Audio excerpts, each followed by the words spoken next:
Hi YouTube, my name is Jack, and today we're going to talk about scrying. So, scrying is one of my favorite forms of divination. I think it's really beautiful. I love the elegance of it. I love the simplicity of it. It appeals to my sensibilities as far as magic goes, with this feeling that magic should sort of be as much derived from first principles as possible, right? There are forms of divination that are near and dear to my heart that are a little bit more elaborate, a little bit more overgrown. And a thing that I really struggle with in those forms of divination is that at times they can feel quite arbitrary to me. So I'm thinking in particular about tarot, right? Like tarot is a beautiful, sophisticated form of divination. I get such clean, straightforward answers from it. There's no question that it works. There's always this little thing in the back of my mind that's like, yeah, but like, why is it structured the way that it is? Why does this card mean this thing and not that thing, right? Like, why are the suits split up the way that they are? And there's this part of it that always feels a little bit made up, feels a little bit arbitrary. And I don't run into that with scrying, because scrying is simple, right? Scrying is the simplest, most straightforward, most elegant form of divination that there is. You look into a thing, and eventually you start hallucinating, and that gives you the answer to your question. You can make it more complex if you want to, but fundamentally, scrying is a very, very straightforward process. And I love the simplicity of it, and I love that it doesn't feel like it relies too heavily on certain kinds of structural or metaphysical assumptions that are maybe like culturally dependent or specific to a certain context, right? Like scrying just is. And I really, really like that about it. Scrying is also really difficult. I have a previous video where I talk about kind of structured versus more free-form types of divination, and in that video I mentioned that scrying is difficult for me, in part because it's so loose, it's so amorphous, there are no rules around it. And that can make it really challenging to get concrete answers out of. Historically, I have a very good time with seeing something in scrying. I'm not one of those people who like stare into a crystal ball for an hour and can't see anything and then give up. The visions are easy enough to make come, but interpreting those visions and getting something actionable out of them, very, very difficult. And I have noticed with myself one problem in particular, which is that when I am doing a scrying session, when I'm seeing something that feels like it's an answer that I don't want to my question, the vision pulls its punches. And so I'm thinking of two particular instances in maybe the past year where I've done a scrying session that felt like it was going like real dark, real fast, like really not the answer that I wanted to get. Pretty much as far off from the answer I wanted to get as I could possibly get. And then sort of right at the end, it pulled back.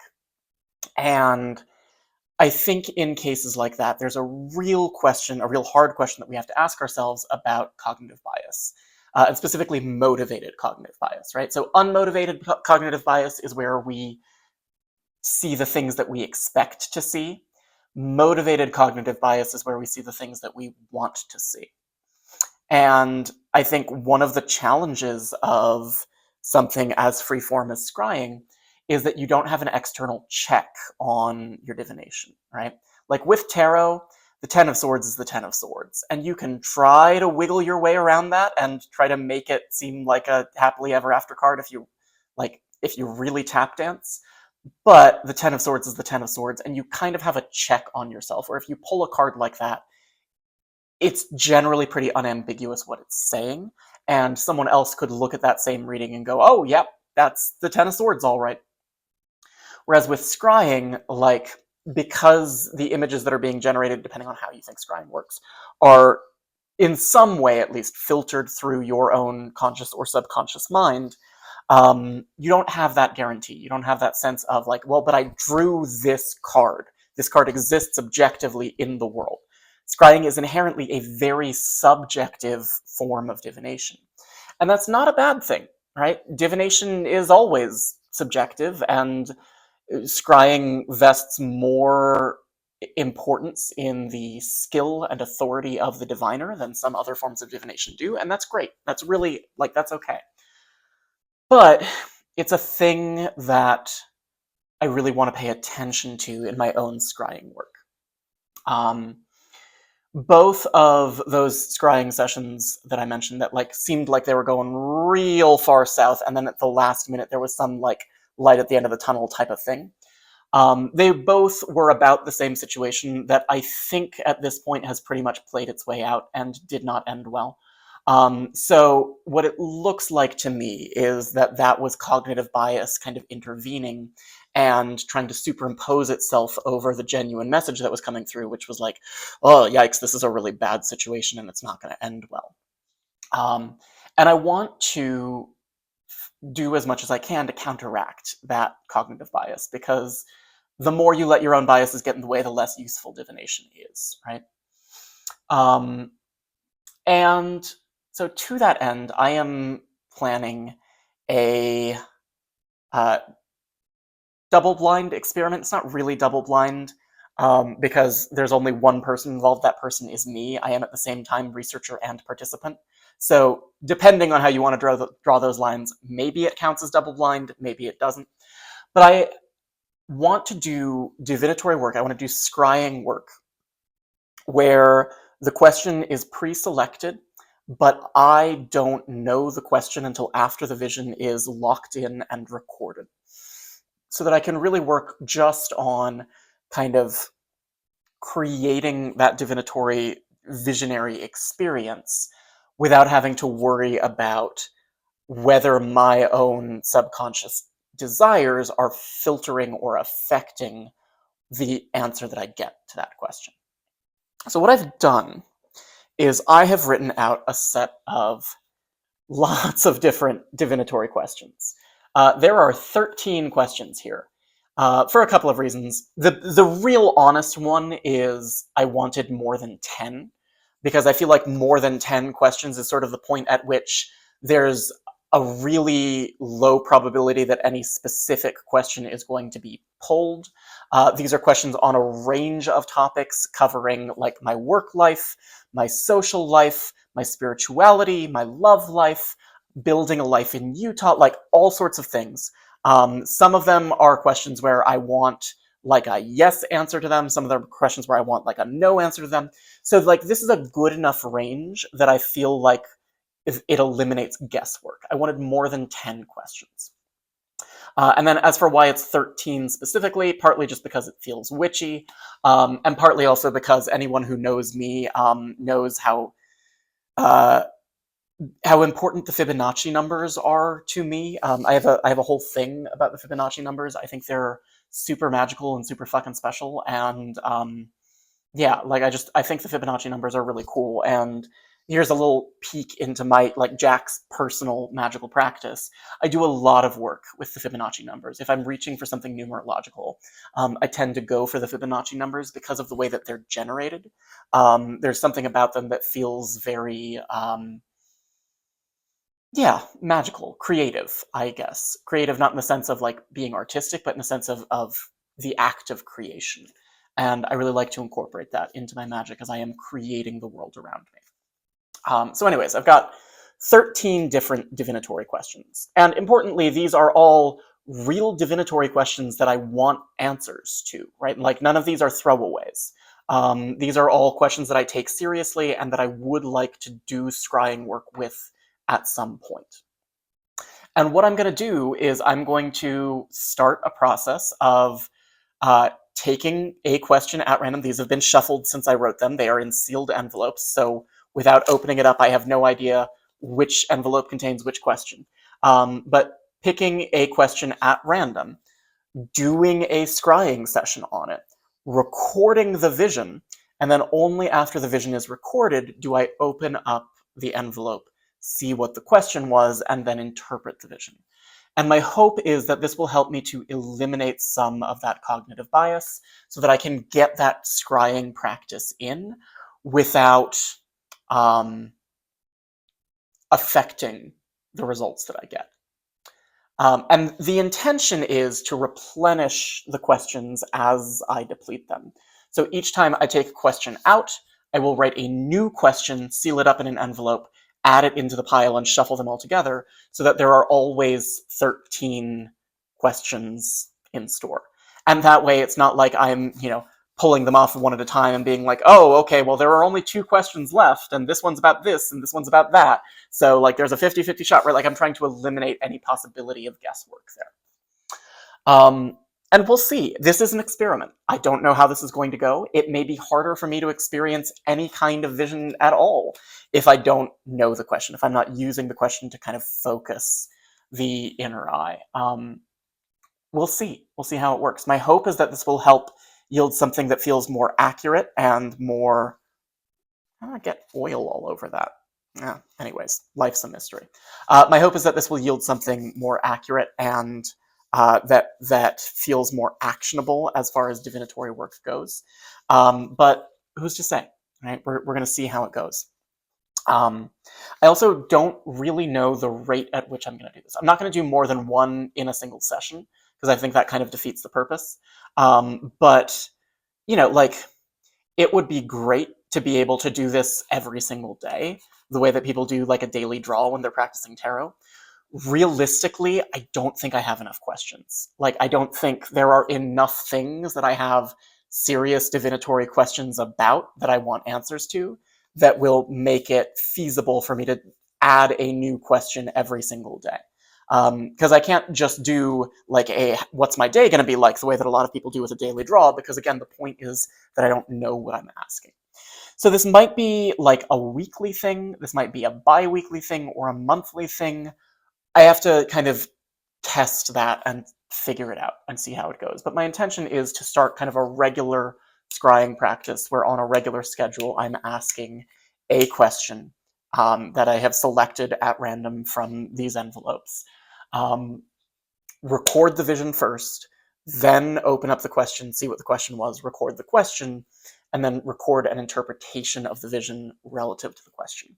There may be another intermediary step. We'll see how it goes. I may record the vision and then record initial impressions of the vision, right? So like, broadly speaking, is this a favorable or unfavorable answer? Is there a certain prominent theme that sticks out? Is there a certain prominent symbol that I think is particularly relevant? Just like to give myself a little bit of a guideline before I see what the question is. Again, in order to try to make sure that the way I interpret the vision relative to the question is as true to the vision as possible. I do have a fresh notebook that I got specifically for this purpose. So we'll see. We'll see how it goes. A little bit about my scrying process. I'm not going to talk in too much detail because that veers a little too far into things that are like Jack's personal practice, and I don't love to share a ton of details about my personal magical practice. But I will say I'm the sort of person who benefits from ritual in any kind of magic, and that includes divinatory work.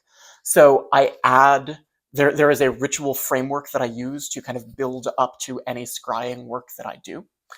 I also make a point to scry by candlelight, and I wait until the sun goes down. And that serves a couple of purposes. One is just that, right, like, I'm Wiccan, that's my background, I practice a lunar religion. I like to wait until the moon is out. I like to do that kind of work by night. It feels more appropriate. Also, nighttime is the time of like dreams and shadows, and it's very ephemeral in a way that I think lends itself cleanly to this kind of divinatory practice that's very kind of shadowy and protean. So partly it's that. Partly there are certain tutelary spirits that I involve in my scrying work, and I just find that they're more responsive at night. And then partly, it's just a really practical thing.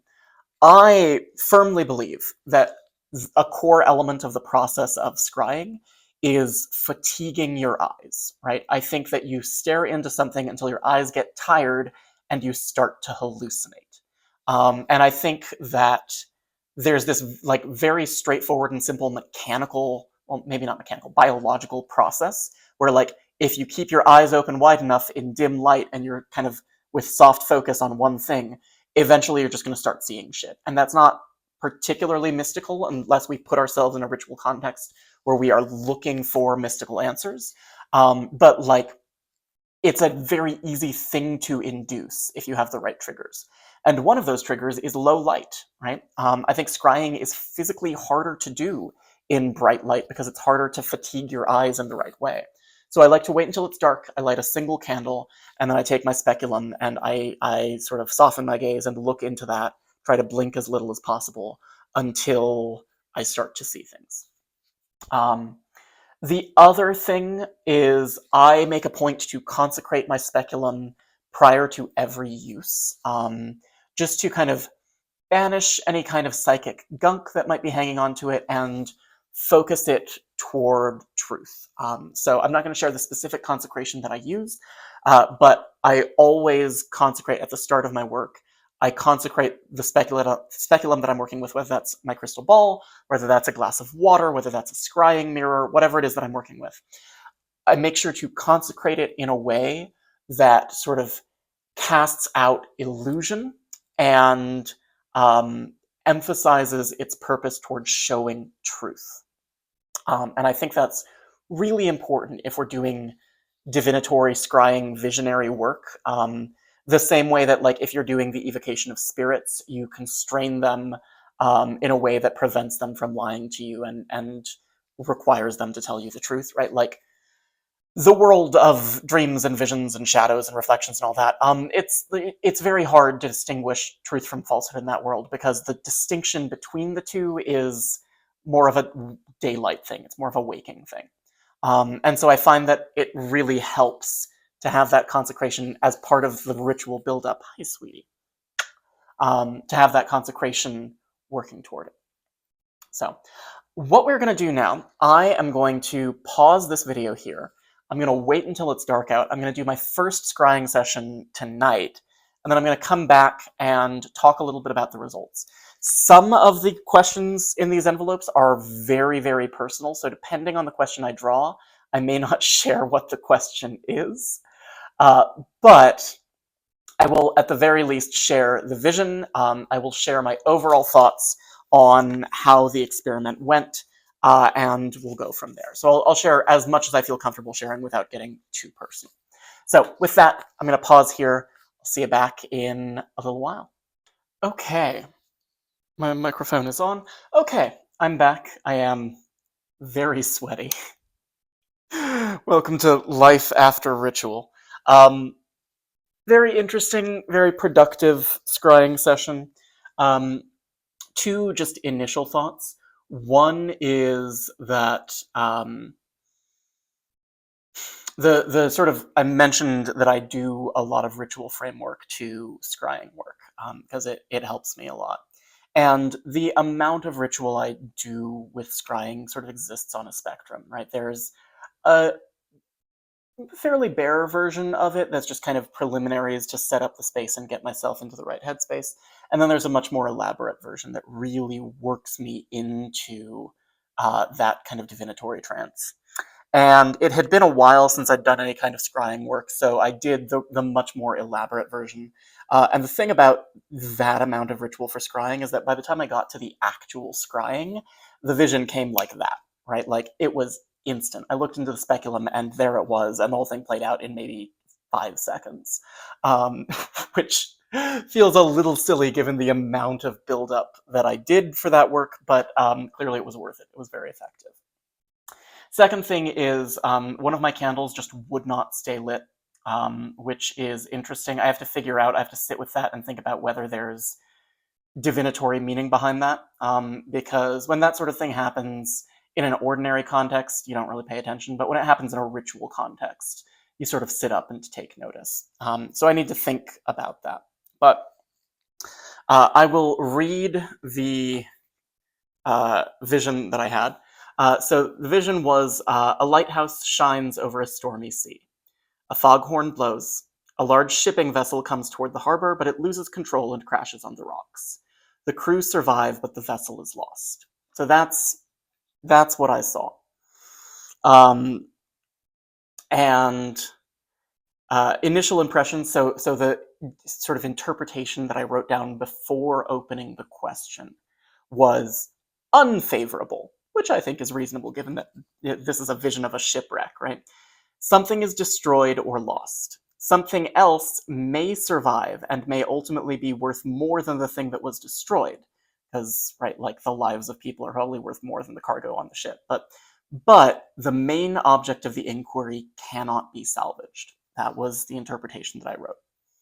And I was really nervous to open up this question because in that set of 13 questions, there are some really heavy topics. Like there are things about the health of family members. There are some very, very heavy things. And I'm debating whether I want to share the question. The question is about, I don't know, just like a messy interpersonal situation that I've been dealing with for a little over a month at this point. And I had a friendship with an ex that was really unhealthy and like ultimately was not good for either of us. And kind of ended combustively, but really needed to end. And so the question of the 13 questions, the question that this one was about that situation and just asking, is that connection over forever? Which, given the vision, I think very clear, very direct answer to that question. So the answer that I recorded in my notes, yes, it's over. There's a lesson to be learned, but there is no going back. And yeah, I think just as an initial pass with this experiment, the double-blind scrying is really successful, right? Because that's a hard message to hear, a necessary message, I think a true message. I think something that like I already knew, but having it confirmed with the scrying is valuable and interesting. And I think that if I'd been doing the kind of scrying where I selected the question and I knew going in what the question was, I think that's a very bitter pill to swallow. And there is a good chance that, like, again, that the vision would have pulled punches right at the end, just because of that cognitive bias. So, yeah, worthwhile. I want to keep doing this. I'm liking this experiment. And I want to see how it goes. I think that's all I have for everyone here tonight. I'll probably save this video and upload it tomorrow morning, because if I upload it in the middle of the night on a Thursday, no one will ever see it. The algorithm will bury it. So look for it sometime during the day on Friday. Well, I guess you don't have to look for it. You've seen it. But thank you for watching, and I will catch you next time. Bye.